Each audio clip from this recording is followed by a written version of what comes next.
सभी किसान साथियों को राम राम। मैं आशुतोष शर्मा। आज हम हैं पंजाब के साइड जालंधर में और आज हम चर्चा करने जा रहे हैं गेहूं की फसल के बारे में। जैसा कि आप देख सकते हैं, गेहूं की फसल में एंथेसिस हो चुका है, सीड सेट हो चुका है, बालियां पूर्णतः निकल चुकी हैं और इसमें दाना जो है अभी दूधिया अवस्था पे है। दाना बनने की प्रक्रिया जो है वो शुरू हो चुकी है लगभग। तो इस समय पे किसान भाइयों को किन चीज़ों का ध्यान रखना होगा जिससे हमारे उत्पादन में कमी ना आए, क्योंकि ये एक मेन स्टेज है। बस कुछ दिन की बात और है, हमारी फसल पक के तैयार हो जाए। सबसे पहला ध्यान हमें जो रखना होगा इस समय पर, वो रखना होगा मॉइस्चर का, नमी का, क्योंकि मॉइस्चर जो है वो मेन रोल प्ले करता है। जो सोर्स में भोजन बनाया है, पत्ती ने जो भोजन बनाया है वो सिंक तक पहुंचने में, सिंक पत्ती जो भोजन बना रही है उसको सोर्स कहते हैं, और जो सिंक है वो बाली है जिसमें भोजन जाएगा, जिससे हमारा दाना बनेगा। तो वो ट्रांसपोर्टेड होगा पानी के थ्रू, यानी कि जमीन में पर्याप्त मात्रा में मॉइस्चर होना चाहिए इस समय पे। अगर पर्याप्त मात्रा में मॉइस्चर नहीं होगा तो क्या होगा, पत्तियां पीली पड़ने लगेंगी। वैसे 10 से 15 दिन बाद पत्तियां तो वैसे ही पीली पड़ेंगी जब पक जाएगा तब, लेकिन इस अवस्था में पत्तियां पीली नहीं पड़नी चाहिए जब गेहूं हमारा दूधिया अवस्था में है। तो किसान भाई मॉइस्चर का अवश्य याद रखें और इसका ध्यान रखें। और इसमें अगर मॉइस्चर की कमी हो रही है तो बहुत ज्यादा पानी नहीं देना, एक हल्का पानी दे दें इस समय पर। हल्के पानी से क्या होगा कि जो ट्रांसपोर्टेशन है न्यूट्रिएंट का, जो फोटोसिंथेसिस के द्वारा जो भोजन बना है वो हमारी बाली तक पहुंच सके और हमारा दाना पूर्णतः हेल्दी बन सके। और दूसरा ध्यान हमें देना है कि इस समय पर पोटेशियम की डिफिशियंसी ना हो। पोटेशियम की डिफिशियंसी देखने के लिए किसान भाई, निचली पत्ती यहाँ से सूखने लगेगी, कोनों से पीली पड़ने लगेगी, सूखने लगेगी कोनों पे, तो पोटेशियम की डिफिशियंसी का ऐसे पता करें। और अगर पोटेशियम की डिफिशियंसी होती है तो हमारा दाना अच्छे से नहीं बढ़ पाएगा, क्योंकि जो ट्रांसपोर्टेशन प्रोसेस होती है, ट्रांसलोकेशन न्यूट्रिएंट्स की, पोटेशियम और बोरॉन उसमें मेन रोल प्ले करते हैं। और हाँ, जैसा कि मैंने कहा बोरॉन, तो बोरॉन का सीड सेट में बहुत प्रभाव डालती है बोरॉन। तो बोरॉन आप देख लीजिए, अगर गेहूं की बाली ट्विस्टेड निकले, आपकी ऐसी मुड़ी घुमी हुई निकले, पत्ती घुमी हुई हो ऐसे, तो वो होती है बोरॉन की कमी। अगर बोरॉन की कमी आपको देखने को मिल रही है तो बोरॉन का आप 20% बोरॉन का स्प्रे कर सकते हैं।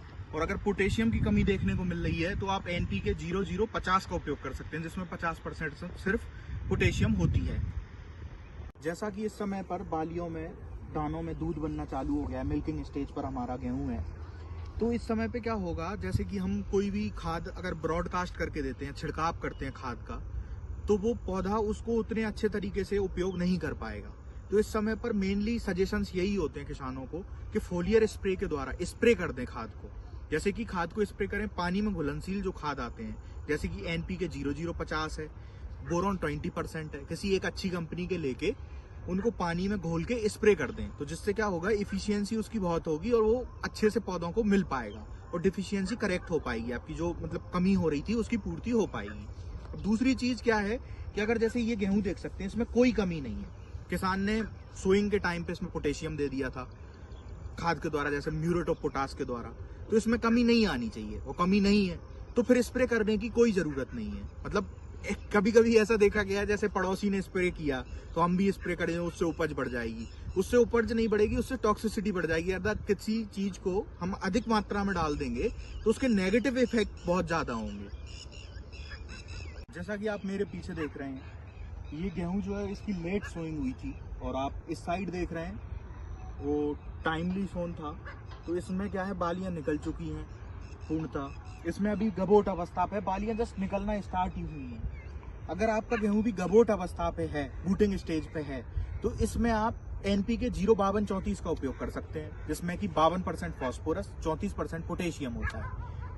इससे क्या होगा, आपका तना फॉस्फोरस से क्या होगा, आपका तना मजबूत हो जाएगा, मतलब तने में मजबूती आ जाएगी, दाने में चमक आ जाएगी और दाना अच्छे से बन पाएगा, दाने का साइज बहुत अच्छा होगा। तो किसान भाई इस चीज का अवश्य ध्यान रखें कि जो बूटिंग स्टेज पे उस पे आप 05234 का स्प्रे करें, और जिसमें मिल्किंग स्टेज पे जो आपका गेहूं है, जिसमें दाने में, बाली में दाना भरने लगा है, उस पे आप NPK 0050 सिंगल पोटेशियम का स्प्रे करें। और अगर बोरॉन की मैंने बताई थी डिफिशियंसी के बारे में, कि अगर ट्विस्टेड का मतलब है ऐसी घूमी घुमाई बालियां निकली हो, ऐसी पत्तियां घूम गई हो, ऐसे मुड़ गई हो बहुत ज्यादा, तो फिर उसमें बोरॉन का स्प्रे अवश्य करना होगा आपको। इसकी डिफिशियंसी बहुत ज़्यादा करेक्ट तो नहीं हो पाएगी इस समय पे, लेकिन कुछ तरह आपको राहत मिल जाएगी उससे। और पोटेशियम का मैंने बताया था, निचली पत्ती जो होगी वो जलने लगेगी कोनों से, तो आप समझ जाएं कि पोटेशियम की डिफिशियंसी है। और डिफिशियंसी हो तभी हमको खाद डालना है, अन्यथा खाद कोई डालने का कोई मतलब नहीं। हम जैसे पहले दे चुके हैं, मान के चलो सोइंग टाइम पे हम पोटेशियम दे चुके हैं खाद के द्वारा, तो डालने की कोई जरूरत नहीं है अगर डिफिशियंसी नहीं दिख रही है। और अगर डिफिशियंसी दिख रही है तो उसको करेक्ट करने के लिए, पौधे की अच्छी बढ़वार हो सके, वृद्धि हो सके, उसके लिए आप पोटेशियम का स्प्रे करें, बोरॉन का स्प्रे करें। अगर कोई दिक्कत नहीं है तो ना करें बिल्कुल। बहुत बहुत धन्यवाद। उम्मीद करता हूँ आपको ये जानकारी पसंद आई होगी। बहुत बहुत धन्यवाद।